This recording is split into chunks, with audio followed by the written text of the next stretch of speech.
साथियों, आप देश के किसी भी क्षेत्र में रह रहे हैं और अगर आप शिक्षक नहीं बन सके हैं, कोई नौकरी नहीं कर सके हैं, तो चिंता छोड़ दीजिए, क्योंकि आप केवल अगर ग्रेजुएट पास हैं तो आप बिहार में एईडीओ मतलब कि शिक्षा विकास पदाधिकारी, सहायक शिक्षा विकास पदाधिकारी आसानी से बन सकते हैं। और इसका अगर आप फॉर्म भरना चाहते हैं, जो निर्धारित पाठ्यक्रम है और इसके लिए जो उपयोगी पुस्तक है, ये 3 आप पुस्तक को ध्यान में रखेंगे तो ये आपके परीक्षा की तैयारी को द्रुत गति देगी और साथ ही साथ आपके काफी मददगार साबित होंगे। जो पाठ्यक्रम है ठीक उसी पर निर्धारित है। आप यहां देख सकते हैं, पहले पाठ्यक्रम को देख लीजिए, क्या कुछ सिलेबस है, क्या क्या पूछे जाएंगे। 100 अंक के प्रश्न पूछे जाएंगे, जिसमें से पहला है सामान्य भाषा का, जो है कि यह 100 अंक का होगा और इसके लिए जो है कि आप जो किरण पब्लिकेशन का है उसका आसानी से आप ये तैयारी कर सकते हैं। ये 3 पुस्तक आपको काफी मददगार साबित होगा।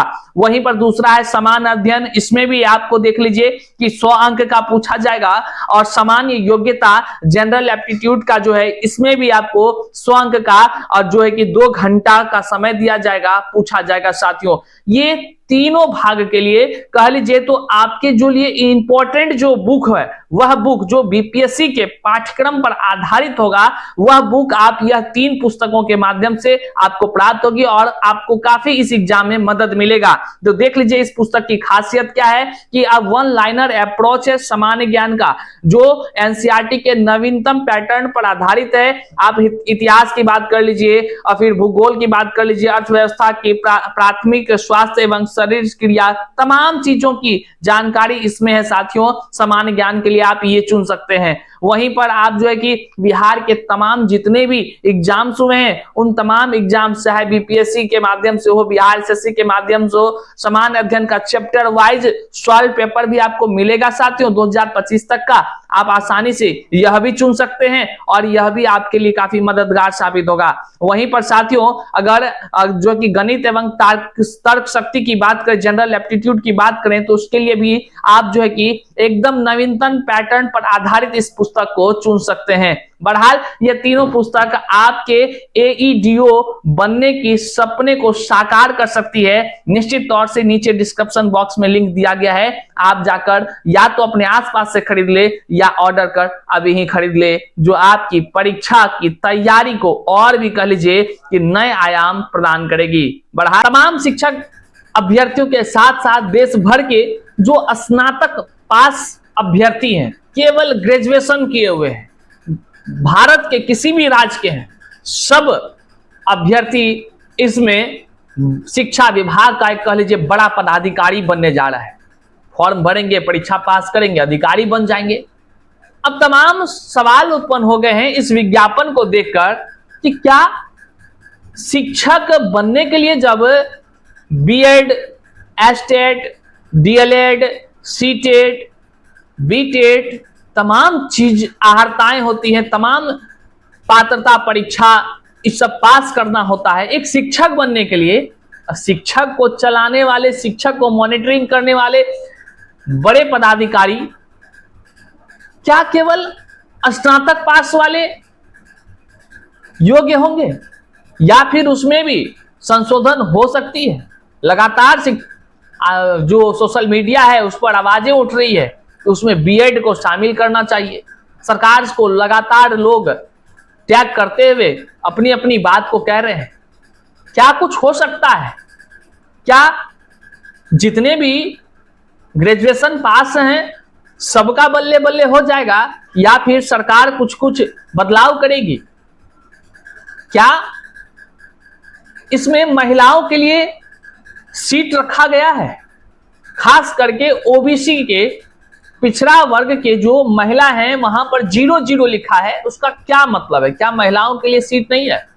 ये क्या कुछ है आज के इस वीडियो में हम जानेंगे। किस तरह का एग्जाम होगा, किस तरह का कह लीजिए कि महिलाओं के लिए आरक्षण का व्यवस्था किया गया है, पुरुषों के लिए व्यवस्था किया गया, सब कुछ सेट है। आइए आज के इस वीडियो में तमाम वो जानकारी हासिल करते हैं जो बहुत ही आवश्यक है एईडीओ पद के लिए। और क्या आप इसके लिए योग्य हैं? किन किन चीजों की तैयारी कर लेनी चाहिए? आखिर बिहार में देश भर के अभ्यर्थियों के लिए, वैसे अभ्यर्थी के लिए जो अभी अभी हाल ही में ग्रेजुएशन पास किए हैं या इससे पहले ग्रेजुएशन करके बैठे हुए हैं, नौकरी की राह तक रहे हैं, नौकरी नहीं मिल रहा है, परेशान है या कोई विभाग में नौकरी कर रहे हैं, तो आइए बिहार में बिहार सरकार आपके लिए AEDO मतलब कि सहायक शिक्षा विकास पदाधिकारी के पद पर बहाली के लिए विज्ञापन जारी कर दी है। इस विज्ञापन के कई खास बात हैं।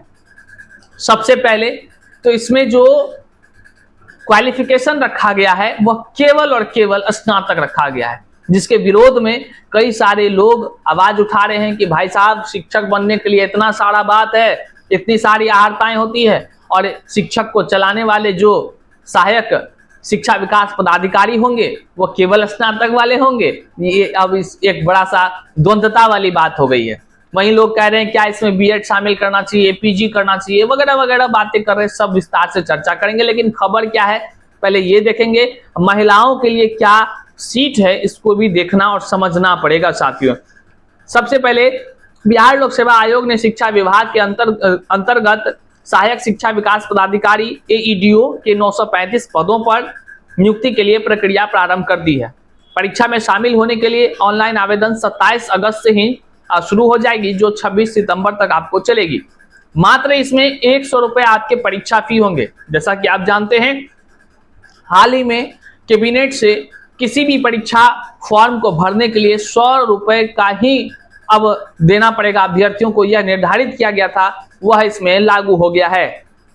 केवल इसमें स्नातक की डिग्री अनिवार्य की गई है। 21 से 37 साल तक के अभ्यर्थी इसमें शामिल हो सकते हैं और विशेष आरक्षण का जिसको प्रावधान है वह 10 साल की अपना हिसाब से छूट पा सकते हैं। सबके लिए छूट नहीं है साथियों। आयु की गणना 1 सितंबर 2025 से की जाएगी, इस बात को आप जानिए। और इसमें अगर आप कहिएगा कि किस तरह की परीक्षा होंगी तो ये भी इसमें जिक्र कर दिया गया है ताकि आप स्पष्ट रहें, अपनी तैयारी को द्रुत गति दे सकें। नियुक्ति के लिए लिखित परीक्षा का आयोजन किया जाएगा। इसमें साक्षात्कार नहीं लिया जाएगा, मतलब कोई तरह का इंटरव्यू नहीं है। लिखित परीक्षा में शामिल सामान्य वर्ग के लिए 40%, पिछड़ा वर्ग के लिए 36%, अत्यंत पिछड़ा वर्ग के लिए 34% एवं अनुसूचित जाति जनजाति महिलाओं के लिए 32 न्यूनतम अर्हता अनिवार्य है, मतलब इतना अंक लाना अनिवार्य है। लिखित परीक्षा में प्राप्त अंकों के आधार पर मेगा सूची तैयार किया जाएगा। परीक्षा में सामान्य भाषा में भाग 1 सामान्य अंग्रेजी 30 अंक व भाग 2 में सामान्य हिंदी 70 अंक के कुल 100 अंक होंगे कि 100 प्रश्न वस्तुनिष्ठ पूछे जाएंगे। 2 घंटे में सभी का जवाब देना होगा। वहीं समान अध्ययन के 100 अंक 100 प्रश्न पूछे जाएंगे, इसके लिए भी 2 घंटे का समय दिया जाएगा। इस तरह साथियों सबसे अहम सवाल हो जाता है, तमाम लोग सोशल मीडिया पर लिख रहे हैं, क्या सहायक शिक्षा विकास पदाधिकारी के लिए केवल ऑनर्स होनी चाहिए? केवल ऑनर्स होनी चाहिए? आप क्या चाहते हैं कमेंट बॉक्स में जरूर लिखिए। लोग तो ये कह रहे हैं कि नहीं इसमें B.Ed होना चाहिए, इसमें शिक्षकों के समूह से कह लीजिए कि जो लोग हैं उनको चुनना चाहिए ताकि वो शिक्षा विभाग के तमाम चीजों को समझ सके। इसमें जो है एस्टेट सीटेट पास वाला भी होना चाहिए। लोग तो ये कह रहे हैं कि ये PG होना चाहिए, स्नातकोत्तर होना चाहिए। अब सब लोग ये कह रहे हैं, इसका कहने का आधार भी है। कहने का आधार है कि जहां शिक्षक बनने के लिए इतने सारे अर्हताएं होती है तो क्या शिक्षक के अधिकारी बनने के लिए कोई अर्हता नहीं? अब ये तो अब सरकार ही तय करेगी। और आप क्या चाहते हैं, क्या इसमें B.Ed को शामिल करना चाहिए? मतलब कि जो ऑनर्स है ऑनर्स प्लस B.Ed रख देना चाहिए, या सीधे ऑनर्स B.Ed एस्टेट को शामिल कर लेना चाहिए? आप कमेंट में हमें जरूर बताइएगा। वहीं पर महिला अभ्यर्थियों को एक दिक्कत ये है कि क्या महिलाओं के लिए सीट जहां 00 लिखा है वो उनके लिए सीट नहीं है क्या? तो साथियों हम आपको बता दें, सब बता देते हैं। सामान्य श्रेणी की अगर कोई महिला या पुरुष है, टोटल रिक्ति उसका 374 है। 374 में महिला को 131 दिया गया है। आर्थिक रूप से कमजोर वर्ग के जो हैं उनका 93 है सीट टोटल, उसमें से 33 महिला बनेंगी। अनुसूचित जाति के 150 में 33 महिला, अनुसूचित जनजाति के 10 में से 4 महिला, अत्यंत पिछड़ा वर्ग 168 में 59 महिला, पिछड़ा वर्ग में 112 में 39 महिला, पिछड़े वर्ग की महिलाएं 28,00। तो इसमें साथियों यहीं पे कंफ्यूजन है, कई सारे महिला अभ्यर्थियों ने मैसेज किया है, यहाँ 00 मतलब महिला का सीट नहीं है ओबीसी वर्ग के। देखिए हम बता दें, ओबीसी के लिए टोटल सीट ही आपको 28 है और ये महिला के लिए है, पिछड़े वर्ग की महिला लिखा हुआ है 28 है, तो 28 सीट आपके लिए निश्चिंत रहिए। और पिछड़ा वर्ग का टोटल 112 में 39 भी अलग से है, तो 39 और 28 है आपके लिए, याद रखिएगा। कुल 935 में 319 जो है कि महिलाओं के लिए है साथियों, महिलाओं के लिए, तो कहीं से कोई चिंता का बात नहीं है। अभी तक इसमें डोमिसाइल हटा करके ये बहाली कराई जा रही है। पूरे भारत से ये जो है कि यहाँ पर व्यक्ति आवेदन करेंगे जो योग्य होंगे। और बिहार की ही बात कर लीजिए तो बिहार में हर साल जो है कि ऑनर्स करने वालों की संख्या आपको पता ही होगा, और लाखों लाख यहाँ बिहार से होंगे। अब बिहार के बगल के अगर स्टेट देखेंगे, पूरे भारत को देखेंगे तो साथियों लाखों की संख्या में हमको लगता है कि 25 से 50 लाख की संख्या में इसमें विज्ञापन लोग आवेदन करेंगे। विज्ञापन में निश्चित तौर से प्रतिस्पर्धा काफी कठिन होने वाला है। वहीं पर शिक्षक नहीं बने तो टेंशन खत्म करिए, अब सीधे एक ईडीओ अधिकारी बन जाइए वाला मामला है। अब सवाल उत्पन्न होता है कि जब बिहार में नौकरियों का दौर शुरू होता है तो बिहार के नौकरी से डोमिसाइल खत्म कर बाहरी राज्यों में खूब बांटने की प्रावधान हो जाती है। लेकिन जब मतलब कि बाहरी राज्य वालों को नौकरी दिया जा रहा था तो बिहारियों का जो है कि लिमिट कर दिया गया था। अब जब लिमिट कर दिया गया, चुनाव आ गया तो किसी में लिमिट लगा दिया गया, बाहरी राज्य को ही नहीं दिया जा रहा। तो कुल कहिए तो किसी को कोई समझ नहीं आ रहा है कि डोमिसाइल कब लगता है, कब हटता है, कब लगता है, कब हटता है, कोई पता नहीं है। अब अच्छा बात है, देश भर के अभ्यर्थी इसमें शामिल होंगे, सबका बिहार में स्वागत है। एक एक आदमी तक इस खबर को पहुंचा दीजिए। एईडीओ मतलब सहायक शिक्षा विकास पदाधिकारी हर कोई बन सकता है, खाली आप ग्रेजुएशन पास हैं तो बस आप फॉर्म अप्लाई करिए, छूटे ना, सबको अपना दोस्त को बताइए, दोस्त के दोस्त को बताइए, उसका कोई मौसा, नाना, नानी, दादा, दादी के परिवार में कोई है उसको भी बता दीजिए। ज्यादा चिंता नहीं करिए, अपने अपने स्टेटस पर इस लिंक को चढ़ा दीजिए, हम तो बता ही रहे हैं, सबके पास जानकारी पहुंच जाएगी। तो इस तरह सबको जानकारी दे दीजिए। बिहार में नौकरी निकला है, वो भी शिक्षा विभाग के बड़ा अधिकारी, और केवल बनेगा उसमें स्नातक पास वाले अभ्यर्थी। अब आप समझ सकते हैं। बहरहाल तमाम सोशल मीडिया पर विरोध भी हो रहे हैं कि उसमें तमाम तरह के शामिल किया जाए।